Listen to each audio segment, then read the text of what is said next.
প্ৰেমিকে মানসিক নিৰ্যাতন চলোৱাৰ গুৰুতৰ অভিযোগ ভাৱনাৰ। ইপিনে এই কথা নস্যাৎ কৰিছে প্ৰেমিক নিহাৰজ্যোতি শৰ্মাৰ মাতৃয়ে। নিশা প্ৰেমিক নিহাৰজ্যোতিৰ হাতীগাঁৱৰ ঘৰত আৰক্ষীৰ অভিযান। নিহাৰৰ মাতৃৰ অভিযোগ, ভাৱনাৰ মতে উঠা বহা কৰিব লাগে নিহাৰে।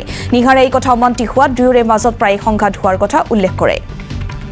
উল্লেখ কৰিছো এক চাকৰুদ্যকৰ ঘটনাৰ অৱসান। শ্বিলঙত উদ্ধাৰ হ'ল শিক্ষয়িত্ৰী ভাৱনা শৰ্মা। উদ্ধাৰৰ পিছতেই পোহৰলৈ আহিছে বহু বিস্ফোৰক তথ্য। প্ৰেমিকে মানসিক নিৰ্যাতন চলোৱাৰ গুৰুতৰ অভিযোগ ভাৱনা শৰ্মাৰ, কিন্তু এই কথা নস্যাৎ কৰিছে প্ৰেমিক নিহাৰজ্যোতি শৰ্মাৰ মাতৃয়ে। নিশা প্ৰেমিক নিহাৰজ্যোতিৰ হাতীগাঁৱৰ ঘৰত আৰক্ষীয়ে চলাইছিল অভিযান। নিহাৰৰ মাতৃৰ অভিযোগ, ভাৱনাৰ কথামতেই উঠা বহা কৰিব লাগে প্ৰেমিক নিহাৰে। নিহাৰে এই কথা অমান্তি হোৱাত দুয়োৰে মাজত প্ৰায়ে সংঘাত হোৱাৰ কথা উল্লেখ কৰিছে মাতৃয়ে।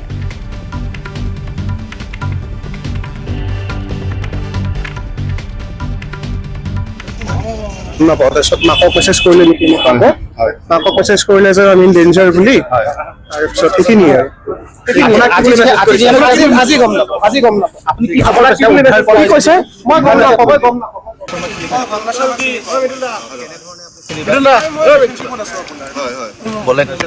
কি বুলি কৈছিলে আপোনাৰ, তেওঁ কি জনাইছিলে আপোনাৰ সেই সময়ত? মানে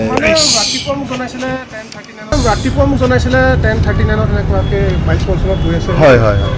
তাৰপিছত সেয়াই, তাৰপিছত 11:50 মানত ক'লে এনেকুৱাকৈ ওপৰত উঠিছোঁ।